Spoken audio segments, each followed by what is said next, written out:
ఇవాళ ఎవరైతే ఆ రోజు తెలుగుదేశం పార్టీ కార్యాలయంలో పనిచేస్తున్నటువంటి సత్యవర్ధన్ కంప్లైంట్ ఇస్తే ఆ కంప్లైంట్ ఇచ్చినటువంటి వ్యక్తిని కిడ్నాప్ చేసి దాడి చేసి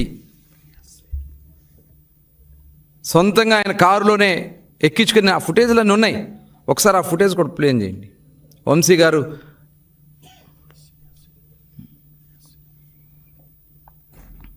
ఒక దళిత సోదరుడు పార్టీ కార్యాలయంలో వర్క్ చేస్తూ కంప్లైంట్ ఇచ్చాడని అతన్ని బెదిరించి భయపెట్టి కిడ్నాప్ చేసి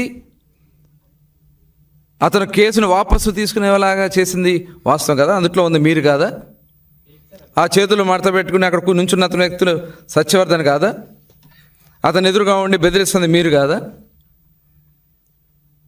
అది మీ ఇంటి దగ్గర ఉన్నటువంటి లిఫ్ట్ కాదా? హైదరాబాద్ అండి. ఇదంతా చేసి మీరు ఇవాళ సాక్ష్యాలతో సహా బట్టబయలై బయట దొరికితే మీరు పోలీసులను బెదిరిస్తారా?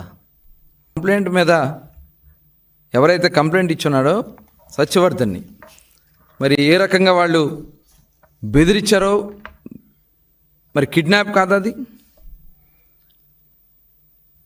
ఇవాళ అక్కడ వస్తున్నటువంటి ఇదిగోండి ఆయనే వంశీ గారు, వాళ్ళ మనుషులు, సత్యవర్ధన్ అతనే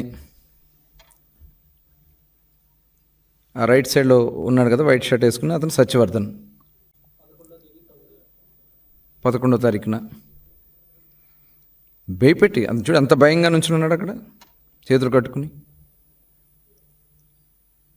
అంటే ఎంత దుర్మార్గంగా వాళ్ళు అతన్ని కిడ్నాప్ చేశారన్న దానికి ఇదే ఒక సాక్ష్యం. ఇవన్నీ విజువల్స్ అన్నీ క్లియర్గా ఉంటే ఆ కేసులో పోలీస్ అధికారులు విచారణ చేసి అతన్ని అరెస్ట్ చేస్తే జగన్మోహన్ రెడ్డి ఏం మాట్లాడుతూ ఉన్నారు?